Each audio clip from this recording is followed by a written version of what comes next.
Ndị be anyị na Bọlachi, anyị sị ka ọ dịrị unu na mma, anyị sị ka nke onye chikwelu ya zelu.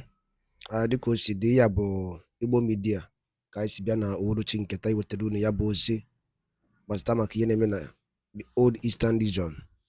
Dịka unu anụ ka o si ada, nwanne anyị nwoke wetara anyị ozi n'elu akwụkwọ. Nke ahụ o wetara bụ, o kwuru sị na ndị Nigerian gọọmenti bụ nke onye isi fa bụ President Bola Ahmed Tinubu fa agbago nkịtị na atụmatụ ndị mmadụ na-eche gbasatara maka ka ga-esi budata Maazị Simon Ekpa bụ the Biafran Prime Minister. Breaking news. When I mean breaking news, the former Nigerian president Muhammad Buhari has died in London. Here the news in details. All right, according to update Ajimakia Webiano Obosi Wuruchi Nketa, yabo update na former president of Nigeria bu Muhammad Buhari, the former president nke agwala anyị anwụgo n'ụbọchị nketa tata ka Nigeria kwetere n'ọnwụgo. Yes, because o reason ji wee kwu ya ọhamadike ndị Igbo tupu anyị etinyere n'ife Ajimakia wee bịa n'ụbọchị Wuruchi Nketa. ọhamadike ndị Igbo kwuburu si na o tee n'aka Buhari nwụrụ, mana anyị chọrọ nọ ife egwuregwu. Ọ sị give it a time, it must surely come to pass. All right, gee ya bụ update anyị ka ga-anachite n'azụ ka anyị karịa ya bụ ife. All right, over to you. To our earlier breaking news story, where from the family of the former president, it has been announced that the former president Muhammad Buhari is dead, and this report we just received it from the former spokesman of the president, Garba Shehu, stating that the former president died this afternoon in a clinic in London. According to him, the family just announced the passing of the former president Muhammad Buhari, GCFR, this afternoon in a clinic in London, and may Allah accept him in his mercy. That's a report we just received not too long ago from the former spokesman of the president, Garba Shehu, stating that the former president of Nigeria, Muhammad Buhari, GCFR, died this afternoon in a clinic in London, and may his gentle soul rest in perfect peace. And by news I would tell you if about TVC news be I see near with the update no Wuruchi Nketa. Tupu aya ga n'elu ukwu ya bụ ife ndị ọzọ so ya bụ news nke Nigerian government kwuru n'ụbọchị nketa na former Nigerian president Muhammad Buhari anwụọla n'ụbọchị nketa na London Clinic Hospital. Yes, ọ bụrụ na cheta oge gara aga Maazị Nnamdi Kanu were okwu ọ sị na Buhari o tee n'aka na Jubilee bịa n'ụdị ya, mana ha ekwetaghị. People aghọtara ife na-eme. In fact, ndị aji Nigeria apology, ndị aji also few people just were obodo a keep ya tight, na manipulate ndị mmadụ n'ime ya.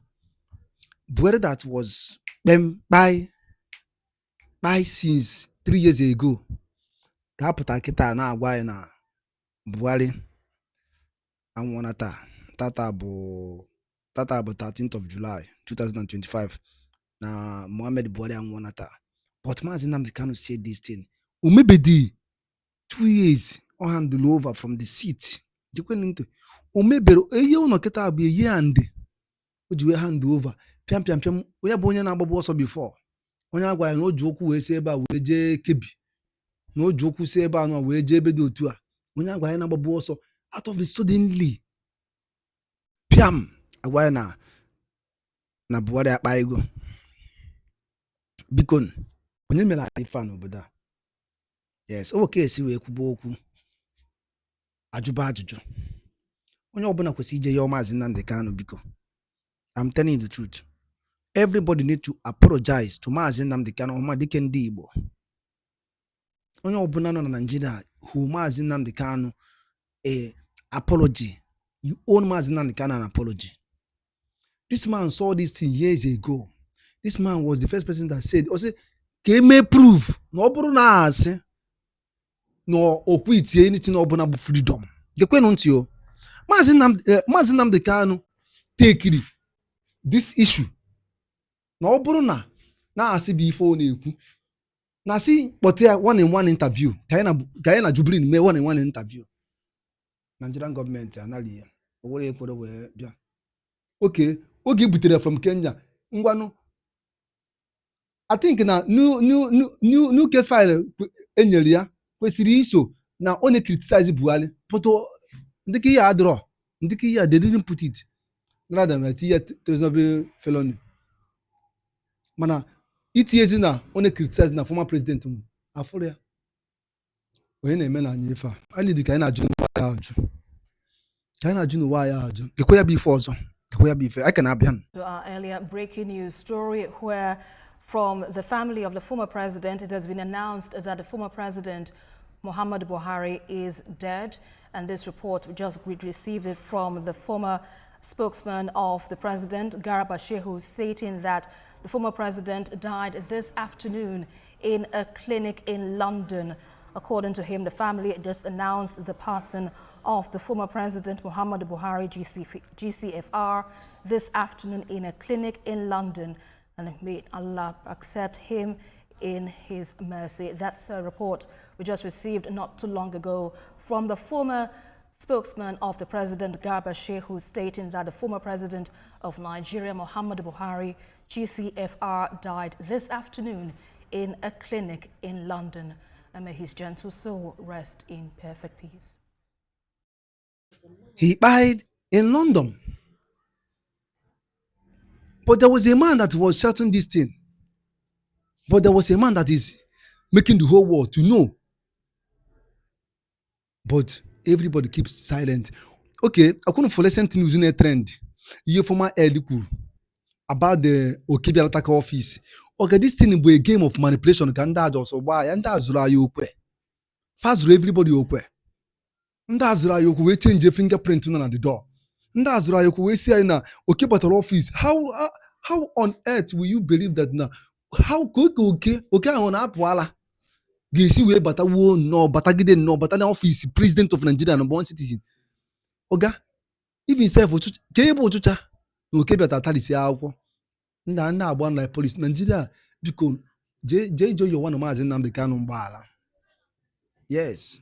Onye ọbụla n'obodo a jee yoba maazị Nnamdi Kanu si ya dadi gbala anyị na ya emejogo anyị mere gị ife na-adịrọ mma. The only person ọhụmadike ndị Igbo, the only man that stood on his ground sị gị na ọ bụ na ife abụọ asị si kpọta Buhari one and one to also add two or three questions ka ọ ya ajụ ya ka aka wụọ. Also two or three questions ka aka wụọ ndị a wee zọdụ ya ọkpa wee kpachie ya after all everything abịa na-agwa anyị kịta na ọnwụ na London clinic hospital n'ọnwụrụ ebe a. Anyị agụpụtara unu ya bụ some of the comments some of onye ụmụnne anyị kwuru n'iru akwụkwọ tupu anyị achịkọta ya bụ ife then anyị arapụkwana unu ka unu kwuo ife unu chere n'ụdị nke unu gbasara maka ya bụ ife. Alright, Obi Johnson Onyedika. Maazị Nnamdi Kanu is a true prophet. He is the only one that revealed this secret, but we Nigerians kept quiet. Maazị Nnamdi Kanu, we owe you an apology. You are the true leader. You are indeed a freedom fighter, and you have all men in your heart. Alright, unu furu nwanne anyị kwuru, unu furu nwanne anyị gwara anyị, ọ na-eti mkpu wee na-asị na Maazị Nnamdi Kanu bụ ezigbo onye amụma Chukwu tere mmanụ. Na Chukwu wepụtara ka o wee zọpụta ndị Igbo, zọpụta the whole nation. Na ya bụ onye izi fụrụ these things na-emenụ, but egoro ya ntị. Alright, this is according to God's will. Ibe. Ọ sị, finally, Maazị Nnamdi Kanu has been validated. All his words have come to pass. Now, Nigeria has announced the death of former President Muhammad Buhari. What next? Finally, they have believed that Buhari has gone. Finally.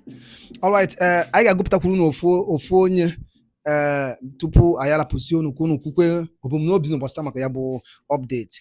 All right.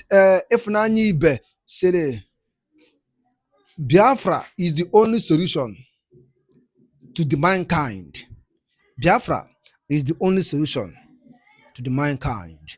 All right, thank you so much ụmụnne m kunu si wee na-esoro anyị n'ụbọchị uhuruchi nke taa. Anyị sị ka Chukwu oke abịa ma gọzie unu n'ofu n'ofu. Biko na anyị ga-arapụ unu kunu kọmentị ya kwa ife dị gị n'obi gbasara maka ya bụ update anyị wetara n'ụbọchị nke taa. Dịka ekwu ya bụ ife ka ba alụ ketụsa ya bụ ozi ka orute ụmụnne anyị ndị ọzọ n'ebe dị iche iche ntị. Ngwa nke emesịa na ụmụnne m ndị be anyị ngwadarụ niile nụ dịka unu si wee gee ya bụ ife anyị ji maka ya wee bịa n'iru akwụkwọ n'ụbọchị uhuruchi nke taa. Anyị chọrọ ịma ife unu chere n'ụdị nke unu gbasara maka ya bụ ife nwanne nwoke kọwagasị update o wetara anyị n'iru akwụkwọ ka efu nche gbasara maka ya bụ ife dropụrụ anyị ya n'akara kọment na kọment sekshọn ka anyị fụ alụ gị fefe iche. Ngwa ka emesịa na ụmụnne m ngwanụ daalụ niile nụ ụmụnne m dịka unu si na-esoro anyị n'Igbo midia. Gịnị ka unu nwere ikwu na nkọwa nke unu gbasara maka ihe unu nọ n'iru akwụkwọ n'ụbọchị uhuruchi nke taa? Gwa anyị ife iche n'ụdị nke gị, deela ya n'akara kọmentị ka mara ihe i chere, ma chetakwa tụsa ya bụ ozi ka o werete ụmụnne anyị ndị ọzọ ntị. Ndewo na ụmụnne m ka emesịa nụ.